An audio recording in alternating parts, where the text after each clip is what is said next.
తెలంగాణ రాష్ట్ర ప్రభుత్వం ప్రతిష్టాత్మకంగా చేపట్టిన ప్రజాపాలన కార్యక్రమం నేడుతో ముగియనుంది.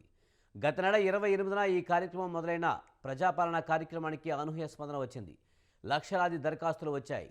కాంగ్రెస్ మేనిఫెస్టోలో ప్రకటించిన 6 గ్యారెంటీలకు సంబంధించి అప్లికేషన్లను తీసుకున్నారు.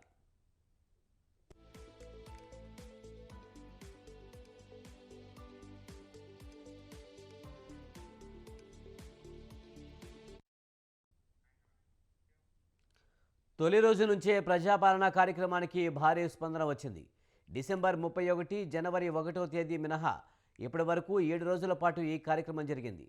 మహాలక్ష్మి, రైతు భరోసా, గృహజ్యోతి, ఇందిరమ్మ ఇల్లు, చేయూత పథకాలతో పాటు రేషన్ కార్డులు, ఇతర అవసరాల కోసం ప్రజలు వినతిపత్రాలు అందిస్తున్నారు.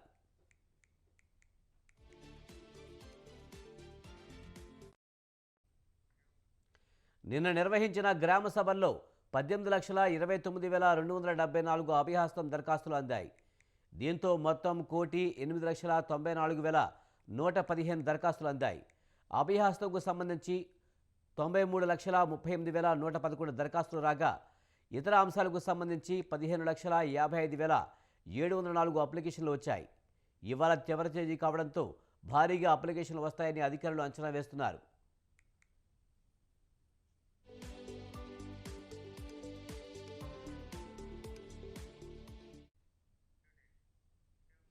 ఇదే అంశానికి సంబంధించి మరింత సమాచారాన్ని మా ప్రతినిధి విశాల్ అందిస్తారు. విశాల్, ప్రజాపాలనకు సంబంధించి దరఖాస్తులకు చివరి తేదీ ఈ రోజు అని తెలుస్తుంది. పూర్తి సమాచారం ఏంటి? రైట్ విజయ్, కాంగ్రెస్ ప్రభుత్వం ప్రతిష్టాత్మకంగా తీసుకొచ్చిన ప్రజాపాలన కార్యక్రమానికి ఈ రోజే ఆఖరి తేదీ. ఇక ఇప్పటి వరకు దాదాపు 1,08,00,000 దరఖాస్తులు అందాయి. ఇందులో 93 లక్షల వరకు 5 గ్యారెంటీలకు సంబంధించిన దరఖాస్తులు వచ్చాయని, అదేవిధంగా 15 లక్షలకు సంబంధించి ఇతర అంశాలు అంటే రేషన్ కార్డు కానీ, పెన్షన్, ఇతర అంశాలకు సంబంధించి 15 లక్షలు వచ్చాయంటే మొత్తం గత డిసెంబర్ 28న ప్రారంభమైన ప్రజాపాలన కార్యక్రమం ఈ రోజుతో ముగుస్తుంది. మొత్తం 8 రోజుల పాటు కూడా ఈ కార్యక్రమం సాగుతుంది. ఇక రోజుకు 13 లక్షల వరకు యావరేజ్ గా రోజు 13 లక్షల వరకు దరఖాస్తులు అన్నాయి. ఇక తర్వాత గవర్నమెంట్ నుంచి కూడా ఒక ఆదేశాలు రావడం జరిగింది. నెలలో మొదటి వారంలో ప్రజాపాలన కార్యక్రమం ఏదైతే సాగుతుంది ఒక రోజు ఉంటుంది. ఇప్పుడు ప్రజాభవన్ లో ప్రజావాణి కార్యక్రమం ఏ విధంగా అయితే వారానికి 2 రోజులు అవుతుందో, ప్రజాపాలన కార్యక్రమం అంటే ప్రజల నుంచి వివిధ పథకాలకు, స్కీమ్లకు సంబంధించిన దరఖాస్తులు స్వీకరించేందుకు నెలలో మొదటి వారంలో ఒక రోజు ఈ దరఖాస్తులు తీసుకునేట్టు కూడా ఉండే అవకాశం కూడా ఉంది.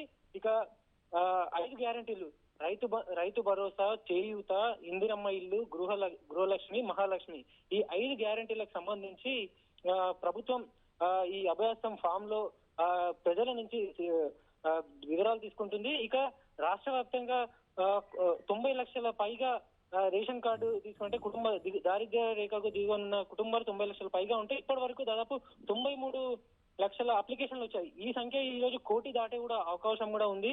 అంటే ఎక్కువ కుటుంబాలు కూడా పెరిగాయి. అప్లికేషన్ ప్రభుత్వ పథకాలకు తీసుకునే వారి సంఖ్య కూడా ఈ పెరిగింది అన్నట్టు మనకి దరఖాస్తుల అప్లికేషన్ల ద్వారా కూడా అర్థమవుతుంది.